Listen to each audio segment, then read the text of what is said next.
Hello guys, आपका स्वागत है मेरे यूट्यूब चैनल जीएस गुरु हब में। तो आज मैं फिर से इरोटेरिया का प्रैक्टिस सेट 2 लेकर आया हूँ। आज मैं आपको इसमें कुछ और ज़्यादा डिटेल्स के बारे में बताऊँगा और ये इरोटेरिया का जो मैं सॉल्यूशन करवाऊँगा ये आने वाले exam Bihar SSC, ADO, CGL जितने भी एग्ज़ाम हैं उसमें बहुत ज़्यादा आपके लिए महत्वपूर्ण होंगे। इसलिए मैं जो भी सॉल्यूशन करवाऊँगा, जो भी ऑप्शन है, मैं ऑप्शन भी बताऊँगा और साथ में उस ऑप्शन में जो 3 ऑप्शन बच जाते हैं उसके बारे में भी डिटेल मैं आपको बताऊँगा। तो आते हैं पहले क्वेश्चन से। पहला क्वेश्चन यहाँ पे देखते हैं, पाथवे टू गॉड नामक पुस्तक के लेखक कौन है? पाथवे टू गॉड नामक पुस्तक के लेखक कौन है? तो ये है महात्मा गांधी। कौन है? महात्मा गांधी। ठीक है, पाथवे टू गॉड नामक पुस्तक के लेखक कौन है? महात्मा गांधी। तो यहाँ पे ये देख लीजिए कि जवाहरलाल नेहरू, जो जवाहरलाल नेहरू है, यहाँ पे इनका एक पुस्तक है डिस्कवरी ऑफ इंडिया। एक है नीचे श्री अरविंद घोष, इनकी एक पुस्तक है the life of divine. The life of divine ये अरविंद घोष की है। तो यहाँ पे आंसर हो जाएगा महात्मा गांधी। कौन हो जाएगा? महात्मा गांधी। अगला क्वेश्चन जो है, निम्नलिखित में से अधिनियमों का उनके काल क्रमानुसार व्यवस्थित करें एवं नीचे दिए गए कूट में से सही उत्तर चुनें। हाँ, तो यहाँ पे देखिए, पहला बोल रहा है कि लेक्सी लोक अधिनियम कब आया। दूसरा बोल रहा है लेक्सी लोक अधिनियम कब आया, बंगाल टेंटेंसी अधिनियम कब आया, आयु की सहमति अधिनियम कब आया और भारतीय विश्वविद्यालय अधिनियम कब आया। तो यहाँ पे देख लीजिए कि लेक्स लोकी अधिनियम 1850 में आया था। 1850 में ऐसा ईसाइयों से संबंधित था। और बंगाल टेंटेंसी अधिनियम जो आया था 1885 में आया था। ये भू राजस्व जो था ना, अंग्रेजों द्वारा किसानों के प्रति जो भूमि के लिए कर लिया जाता था, किराए पर दिया जाता था, उसके बारे से संबंधित है। आयु की सहमति अधिनियम 1891 में आया और भारतीय विश्वविद्यालय अधिनियम 1904 में आया। ये किनके टाइम में आया था? ये आया था कर्जन के टाइम में। किनके टाइम में आया था? ये आया था कर्जन के टाइम में। किसके टाइम में? कर्जन के टाइम में। तो इस तरह से ये जो ऑप्शन सही होगा, एक नंबर में लेक्सी अधिनियम हो जाएगा, दूसरा बंगाल टेंटेंसी, तीसरा आयु सहमति अधिनियम, चौथा हो जाएगा बंगाल भारतीय विश्वविद्यालय अधिनियम। ठीक है, आगे चलते हैं। ईश्वर चंद्र विद्यासागर ने लड़कियों के लिए किस स्थान पर स्कूल की स्थापना की? किस स्थान पर स्कूल की स्थापना की थी? तो उन्होंने किया था कोलकाता में। ईश्वर चंद्र विद्यासागर ने कहां पे स्थापना किया था? कोलकाता में। उन्होंने आर्य समाज की जो स्थापना किए थे 1875 में किए थे। उन्होंने आर्य समाज की स्थापना कब की थी? 1875 में की थी। अगला देखते हैं, बोस्टन टी। बोस्टन टी की घटना कब घटित हुई? तो बोस्टन टी की घटना जो घटित हुई 1773 ईस्वी में। कब घटित हुई? 1773 ईस्वी में घटना हुई। ठीक है, आगे चलते हैं। नाई धोबी बंद सामाजिक वायकट। नाई धोबी बंद सामाजिक वायकट किस वर्ष हुआ? तो 1919 में हुआ था। ये किससे संबंधित था? तो ये था किसानों द्वारा प्रतापगढ़ जिले में चलाया गया एक अभियान था। किसानों द्वारा प्रतापगढ़ जिले में चलाया गया एक अभियान था। अगला क्वेश्चन देख लेते हैं। संगम युग में यूरेरू किस के लिए प्रसिद्ध या विख्यात है? संगम युग में यूरेयूर के लिए प्रसिद्ध विख्यात कौन सा है? तो वो कंपास के व्यापार का महत्वपूर्ण केंद्र था। कंपास के व्यापार के लिए महत्वपूर्ण केंद्र था संगम युग में उरेयूर। ठीक है, अगला क्वेश्चन देख लेते हैं। अगला क्वेश्चन है, यहां पे देखिए सूची 1 से सूची 2 को मिलाना है। तो यहां पे देख लीजिए आप, पहला है फुतुह उस सलातीन। फुतुह उस सलातीन के जो थे अब्दुल मलिक इसामी थे। कौन थे? अब्दुल मलिक इसामी थे। यहां पे देख रहे हैं, इसके थे अब्दुल मलिक इसामी थे। ठीक है, फिर उसके बाद अगला देखिए, एक है फुतुह हाथ ए फिरोजा शाही। तो फुतूहात ए फिरोजा शाही जो था ना, ये थे फिरोज शाह तुगलक। इस तरीके से मैं कलर के हिसाब से मैं आपको बता रहा हूँ जिससे आपको क्लियर हो जाए, ठीक है। फिर उसके बाद यहाँ पे देखेंगे आगे कि एक है तारीखे फिरोजा शाही। तारीखे फिरोजा शाही के जो थे ये थे जियाउद्दीन बर्नी। जियाउद्दीन बर्नी कौन थे? जियाउद्दीन बर्नी। और एक लास्ट आपको दिख रहा होगा खजैन उल फुतूह। खजैन उल फुतूह, तो इसके थे अमीर खुसरो। कौन थे? अमीर खुसरो।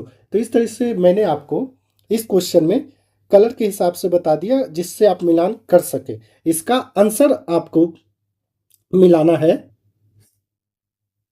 सी नंबर। अब आगे चलते हैं।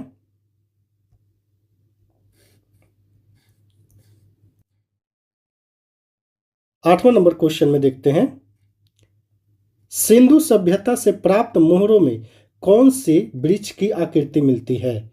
सिंधु सभ्यता से प्राप्त मोहरों में कौन सी मिलती है? तो वो पीपल की मिलती है। किसकी मिलती है? पीपल की आकृति की मिलती है, ठीक है। अब यहाँ पे एक और क्वेश्चन यहाँ पे होगा कि सिंधु सभ्यता कब से कब? तो इसका जो प्रारंभिक काल जो था 3300 से लेके 1300, 3300 से लेके 1300, और इसका जब परिपक्व काल जो बोलेंगे तो 2600 से लेके 1900, ठीक है। प्रारंभिक काल अगर पूछ देगा तो ये 3300 से 1300, और परिपक्व काल पूछेगा तो 2600 से 1900, ठीक है। आगे देख लीजिए। 9वां नंबर क्वेश्चन है कि मराठी उपन्यास मृत्युंजय के लेखक कौन है? प्रसिद्ध मराठी उपन्यास के लेखक कौन है? तो उनके लेखक हैं शिवाजी सावंत। शिवाजी सावंत। अगला क्वेश्चन है 10 नंबर कि निम्नलिखित में से किस घटना ने ब्रिटिश इंडिया कंपनी को बंगाल के सूबे का वास्तविक मालिक बनाया? ठीक है, तो ये बनाया था बक्सर की लड़ाई। बक्सर की लड़ाई जो 1764 में हुआ था। बक्सर की लड़ाई 1764 में हुआ था, जिसमें मीर जाफर, सिराजुद्दौला और वो बंगाल की तरफ से थे और अंग्रेज की तरफ से हेक्टर मुनरो थे, ठीक है। तो इसका सही आंसर हो जाएगा बक्सर का लड़ाई। और प्लासी की लड़ाई की बात करें, यहाँ पे जो आपको प्लासी की लड़ाई दिख रहा है ये 1757 में हुई थी। 1757 में हुई थी। ये प्लासी की लड़ाई में रॉबर्ट क्लाइव और सिराजुद्दौला के साथ हुआ था। चलिए अगला देख लीजिए आप। 11 नंबर क्वेश्चन में आपको बता रहा हूं कि जहांगीर ने किसे नादिर उल असर का खिताब से नवाजा था? तो नादिर उल असर खिताब जो एक चित्रकारी के लिए दिया जाता था, ठीक है। ऐसे जहांगीर के काल को ही बोला जाता है स्वर्ण काल। जहांगीर के काल को क्या बोला जाता है? स्वर्ण युग काल बोला जाता था। तो नासिर उल असर का खिताब दिया गया था उस्ताद मंसूर। उस्ताद मंसूर जो थे पशु पक्षी का चित्र बनाते थे। पशु पक्षी का चित्र बनाते थे। और इनके काल में और भी चित्रकार थे, जैसे यहाँ पे देखिएगा बिशन दास थे, मनोहर थे, अबुल हसन थे। ये सब इनके चित्रकार हुआ करते थे। अगले क्वेश्चन की मैं बात करूं तो यहां पे देखेंगे, एक मिनट। अगला क्वेश्चन 12 नंबर, गजनी का सुल्तान महमूद किस चोल राजा के समकालीन थे? गजनी का जो सुल्तान था महमूद किस चोल राजा के? तो ये राजेंद्र प्रथम। किसके थे? राजेंद्र प्रथम, ठीक है। अगला क्वेश्चन देख लेते हैं 13 नंबर। 13 नंबर में बोल रहा है कि अनंत राज सागर का जलाशय का निर्माण किस वंश के शासकों द्वारा किया गया था? अनंत राज सागर जलाशय का निर्माण किसके द्वारा? तो ये किया गया था विजयनगर के द्वारा। विजयनगर की स्थापना हरिहर बुक्का के द्वारा किया गया था, ठीक है। यहाँ पे और भी एक क्वेश्चन मैं आपको बता दूं ऑप्शन में कि ये जो आपको दिख रहा है चोल वंश के संस्थापक थे विजया चोल। चोल वंश के संस्थापक कौन थे? विजया चोल थे, ठीक है। अगला क्वेश्चन देखिएगा, मंगोल शासक चंगेज खां की मृत्यु कब हुई? मंगोल शासक चंगेज खां की मृत्यु कब हुई? तो मंगोल शासक चंगेज खां की मृत्यु हुई थी 1227 में। कब हुई? 1227 में। अगला क्वेश्चन है 15 नंबर, गिजाली किसके शासनकाल में प्रसिद्ध रचनाकार थे? गिजाली किसके शासनकाल में प्रसिद्ध रचनाकार थे? तो ये अकबर के काल में थे। किसके काल में थे? अकबर के काल में थे। अगला क्वेश्चन की मैं बात करूं, 16 नंबर, स्वतंत्रता के अधिकार में सबसे प्रमुख अधिकार कौन सी है? स्वतंत्रता के अधिकार में सबसे महत्वपूर्ण अधिकार कौन सी है? तो वो है जीवन और व्यक्तिगत स्वतंत्रता का अधिकार, जो आर्टिकल 21 में आता। आर्टिकल 21 में आता। आर्टिकल 21 में ये एक मौलिक अधिकार होता है। अब मौलिक अधिकार कहाँ से लिया गया है? मौलिक अधिकार आपको अमेरिका से लिया गया है। ये भाग 3 में होता है। ठीक है। अगला क्वेश्चन की मैं बात करूं, 17 नंबर क्वेश्चन में आप देखेंगे कि भारत का राष्ट्रपति एकल हस्तांतरीय मत के जरिए समानुपाती प्रतिनिधित्व के द्वारा निर्वाचित होता। इसका निहितार्थ है कि क्या है? प्रत्येक निर्वाचित सांसद या विधायक मतों की संख्या समान होती है। मतों की संख्या समान होगी। समानुपाती राष्ट्रपति एकल हस्तांतरण जो था उसकी मतों की संख्या समान होनी चाहिए। ठीक है। अगली क्वेश्चन की मैं बात करूं, 18 नंबर क्वेश्चन देखेंगे, राजनीति निर्देशक तत्व जो था कि संदर्भ में निम्नलिखित में से कथनों पर विचार करना। यहां पे विचार करना बोला गया है ऑप्शन नंबर 1 में कि वे न्यायालय द्वारा परिवर्तनीय नहीं है। कानून निर्माण में इन सिद्धांतों को लागू करना राज्य का कर्तव्य होगा। तो इसमें से सही उत्तर कौन था? ये दोनों सही है। ये दोनों सही है। ठीक है। यहाँ पे 1 और 2 दोनों सही है। ये न्यायालय द्वारा परिवर्तनीय नहीं होता है। कानून निर्माण में इन सिद्धांतों का लागू करना राज्य का कर्तव्य होगा। और राजनीति निर्देशक तब आर्टिकल 36 से लेकर 51 तक है, और जो आयरलैंड से लिया गया है। किससे लिया गया है? आयरलैंड से लिया गया है। अगली क्वेश्चन की मैं बात करूं, क्वेश्चन नंबर 19 में भारतीय दंड संहिता की कौन सी धारा महिलाओं से की संबंधित बिना गर्भपात करने के अपराध से संबंधित है? भारतीय दंड संहिता की कौन सी धारा महिलाओं के सहमति के बिना गर्भपात करने के अपराध से संबंधित है? तो ये है धारा 313। धारा 313। भारतीय दंड संहिता अधिनियम कब आया था? तो ये आया था 1860 में। कब आया था? 1860 में। 1860 में। अगली क्वेश्चन की मैं बात करूं, 20 नंबर क्वेश्चन आप देखेंगे, वैसे संसाधन जो वर्षों के वैसे संसाधन 20 नंबर क्वेश्चन है। 20 नंबर क्वेश्चन देखेंगे आप। 20 नंबर क्वेश्चन, वैसे संसाधन जो वर्षों के उपयोग से समाप्त हो जाते हैं उसे क्या कहते हैं? तो वो होता है बी नंबर, नवीकरणीय। अनवीकरणीय होता है, जो कि जैसे कोयला हो गया, पेट्रोलियम हो गया। ये सब जो संसाधन है ये एक बार हुए हैं, दूसरे बार ये खत्म हो जाएंगे। ठीक है। अगला क्वेश्चन आप देखेंगे 21 नंबर, भूदृश्य पर जल, पवन, हिम जैसी घटक के द्वारा होने वाले क्षय को क्या कहते हैं? भूदृश्य पर जल एवं हिम जैसे विभिन्न घटकों के द्वारा होने वाले क्षय को अपरदन कहते हैं। क्या कहते हैं? अपरदन कहते हैं। आगे चलते हैं। 22 नंबर है, भारत के उत्तर पश्चिम भाग में अमेरिका कपास की किस्म को किस नाम से जाना जाता है? भारत में जो है अमेरिका कपास के किस्म को नरमा बोलते हैं। क्या बोलते हैं? नरमा। नरमा बोला जाता है। आगे क्वेश्चन है 23 नंबर। 23 नंबर क्वेश्चन है 23 नंबर क्वेश्चन है, निम्नलिखित में से किस नदी को व्यत के नाम से जाना जाता है? निम्नलिखित में से किस नदी को व्यत के नाम से जाना जाता है? तो वो है झेलम, जो कि जम्मू कश्मीर के पीर पंजाल के बेड़ी नाग झरने से निकलती है। ठीक है, वेरिनाग जम्मू कश्मीर के पीर पंजाल के वेरिनाग झरने से निकलती है, व्यत के नाम से जाना जाता है। अगला क्वेश्चन है, ती पर्वत, ती पर्वत किस राज्य में स्थित है? तो ती पर्वत जो है नागालैंड में स्थित है, नागालैंड में ती पर्वत स्थित है। अब आगे और देख लेते हैं ऑप्शन में कुछ, जैसे यहाँ पे हो गया गुजरात, गुजरात में गिरनार पर्वत है। मणिपुर में आ जाते हैं तो मणिपुर में नागा, लुसाई, पटकाई, ये सब पहाड़ियाँ हैं मणिपुर की।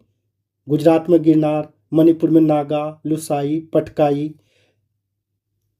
तो इस ती पर्वत जो है नागालैंड में, तो इसमें मैंने आपको ऑप्शन में भी जो आया उसको मैं बता दिया हूँ। अगला क्वेश्चन मैं देखता हूँ 25 नंबर, कोयला का जलना किस अभिक्रिया का उदाहरण है? कोयला का जलना किस अभिक्रिया का उदाहरण है? तो ये संयोजन अभिक्रिया का है। क्या है? संयोजन अभिक्रिया का है, संयोजन अभिक्रिया का है। आगे क्वेश्चन देखते हैं 26 नंबर, फ्लाई ऐश प्रदूषण होता है, फ्लाई ऐश प्रदूषण किससे होता है?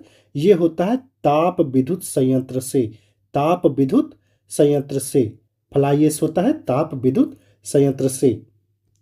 आगे क्वेश्चन है, तुलसी के पौधे में औषधि महत्व उपस्थित के कारण होती है।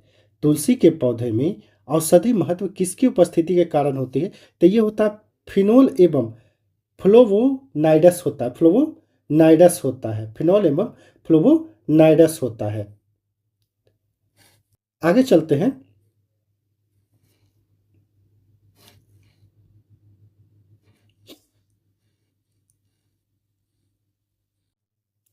अट्ठाईस नंबर क्वेश्चन देखेंगे। सूची 1 को सूची 2 से सुमेलित कीजिए तथा नीचे दिए गए सहायता से सही उत्तर का चयन कीजिए।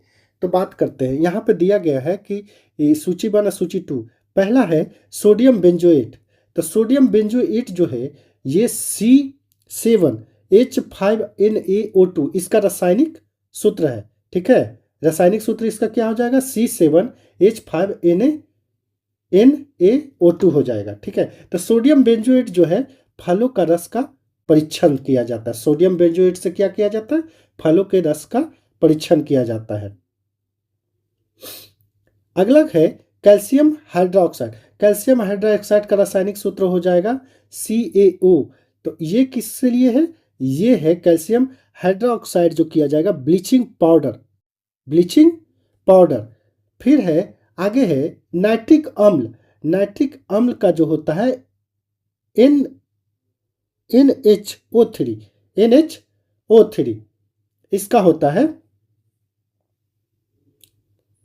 अगला है नाइट्रिक अम्ल, नाइट्रिक अम्ल रासायनिक उद्योगों में प्रयोग किया जाता है, नाइट्रिक अम्ल रासायनिक उद्योगों में प्रयोग किया जाता है। और उसके बाद है sulphuric acid H2SO4, sulphuric acid H2SO4 ये पेट्रोलियम संशोधन से होता है। तो इस प्रकार इसका जो सही ऑप्शन होगा बी नंबर होगा। ए का 1 हो जाएगा, बी का 3 हो जाएगा, सी का 4 हो जाएगा और डी का 2 हो जाएगा। आगे चलते हैं 29 नंबर क्वेश्चन को देखेंगे। 29 नंबर क्वेश्चन जो है यहाँ पे, कौन सा एक आवश्यक तत्व है, कौन सा एक आवश्यक तत्व है जिसका उपयोग प्रोटीन के संश्लेषण में किया जाता है? तो ये है नाइट्रोजन। कौन है? नाइट्रोजन। नाइट्रोजन को N से डिनोट करते हैं, मैग्नीज को Mn से डिनोट करते हैं, जिंक को Zn से और फास्फोरस को P से। अगला क्वेश्चन देखते हैं, पादपों में जाइलम का, पादपों में जाइलम का उत्तक कौन सा भाग भोजन के भंडारण करता है? तो वो करता है xylem parenchyma, parenchyma, xylem parenchyma. ठीक है, 31 नंबर क्वेश्चन देखते हैं, निम्नलिखित में से किस एक कोशीय कोशिकांग समूह में DNA होता है? तो ये होता है ऑप्शन नंबर ए सूत्रकणिका, केंद्रक और हरित लवक। कौन होता है? सूत्रकनिका, केंद्रक और हरित लवक। ए नंबर। ठीक है। 32 नंबर क्वेश्चन देखेंगे। निम्न में से कौन बायोमास ऊर्जा का स्रोत नहीं है? निम्न में से कौन बायोमास का ऊर्जा का स्रोत नहीं है? तो वो परमाणु ऊर्जा है। कौन है? परमाणु ऊर्जा। गोबर गैस बायोमास होता है, लकड़ी बायोमास होता है और कोयला बायोमास होता है, पर परमाणु ऊर्जा बायोमास का स्रोत नहीं है। क्वेश्चन नंबर 33 देखेंगे। सभी लैंगिक जनन करने वाले जीवों में जीवन की उत्पत्ति होती है। सभी लैंगिक जनन करने वाले जीवों में जीवन की उत्पत्ति होती है एक कोशीय युग्मज से, एक कोशीय युग्मज से। आगे क्वेश्चन है 34 नंबर। वह जलीय पौधा जिसे प्रायः जल प्लावित धान के खेत में जैव उर्वरक के रूप में प्रयोग में लाया जाता है, तो वो है एजोला। जो जल प्लावित धान के खेत में जैव उर्वरक के रूप में जो लाते हैं ना, वो एजोला है, जिसको जलीय फर्न भी कहते हैं। ये नाइट्रोजन के लिए बहुत आवश्यक होता है और ये धान की खेती के लिए सबसे उपयोगी जैविक उर्वरक है। क्वेश्चन नंबर 35 देखेंगे। 35 है, किस में निम्न में से एक कीटभक्षी पौधा कौन है? निम्न में से कौन एक कीटभक्षी है? तो कीटभक्षी होते हैं नेफेथेंस, इंग्लिश नाम है इसका नेफेथेंस, और इसको हिंदी में बोलते हैं घटपर्णी। घटपर्णी ये कीड़ों को खाता है। क्या खाता है? ये कीड़ों को खाता है। किस लिए? नाइट्रोजन प्राप्त करने के लिए। ये नाइट्रोजन प्राप्त करने के लिए कीटों को खाता है। अगला क्वेश्चन देख लेंगे। निम्न में कौन सहजीवी संबंध को दर्शाता है? तो सहजीवी संबंध को दर्शाता है इसमें से काई। कौन दर्शाता है? काई। अब क्वेश्चन नंबर आ जाते हैं 37। क्वेश्चन नंबर 37 बोल रहा है कि निम्न में से कौन विधि राष्ट्रीय आय आकलन के विधियों में से एक नहीं है?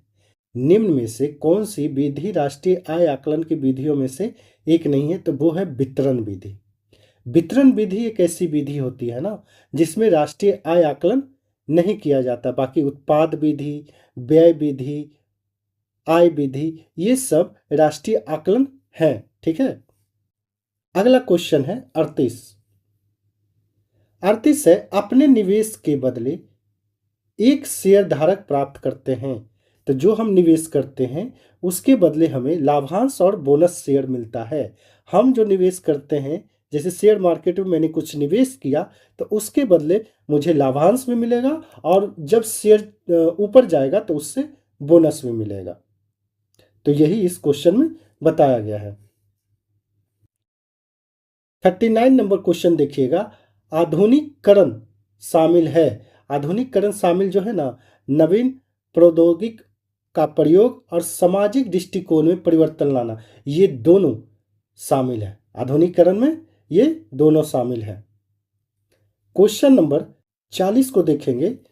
पारिस्थितिक तंत्र के संदर्भ में निम्नलिखित में कथनों पर विचार कीजिए।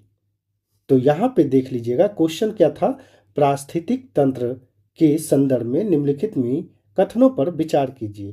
तो यहाँ पे विचार करेंगे कि स्वपोषी, जिसको स्वपोषण स्तर का उत्पादन का प्राथमिक उत्पादकता कहा जाता है, द्वितीयक उत्पादकता का संदर्भ में परपोषी स्तर का उत्पादन कहा जाता है।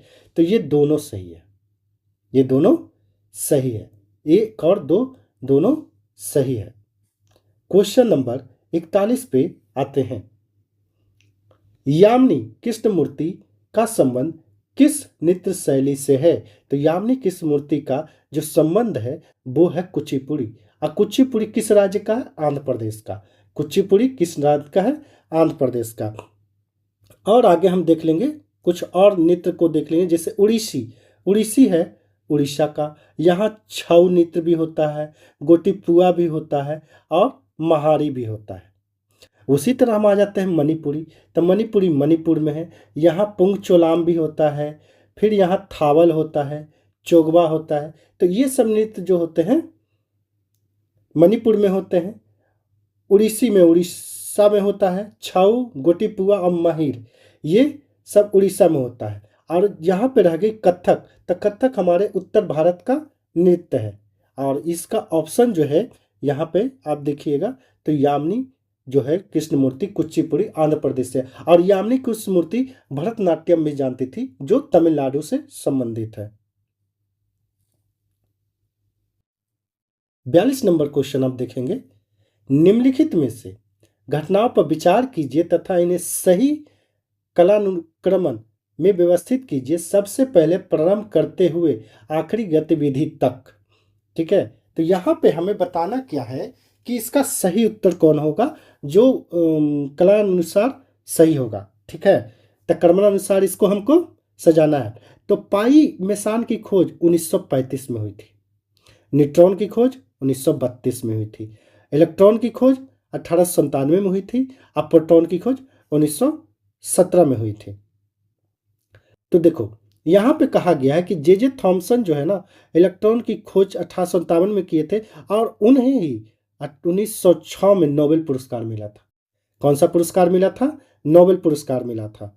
यहाँ पे हम बात करेंगे प्रोटॉन की खोज जो दूसरा 1917 में हुआ था ये, और तीसरा आप देखेंगे न्यूट्रॉन की खोज 1932 में हुआ था, और पाई मेसान की खोज 1935 में हुआ था। तो प्रोटॉन की खोज किसने किया था? रदरफोर्ड ने। न्यूट्रॉन की खोज चैडविक ने, और इलेक्ट्रॉन की खोज जे थॉमसन ने। तो इस हिसाब से हम इसको क्रमानुसार सजाएंगे तो 3 नंबर में इलेक्ट्रॉन, 4 नंबर में प्रोटॉन, 2 नंबर में न्यूट्रॉन, और 1 नंबर में पाई मेसान की खोज। इस तरीके से मैंने आपको इस सारे ऑप्शन बता दिए। क्वेश्चन नंबर 43 देखिए, निम्नलिखित में से किस राज्य में हर वर्ष इको रिट्रीट महोत्सव आयोजित होता है? इको रिट्रीट महोत्सव कहाँ आयोजित किया जाता है? तो ये उड़ीसा में किया जाता है। कहाँ आयोजित किया जाता है? उड़ीसा में। और उड़ीसा में ही उड़ीसी नृत्य होता है। यहाँ छऊ नृत्य भी होता है, पटकई नृत्य भी होता है। तो ये सब नृत्य उड़ीसा में होता है।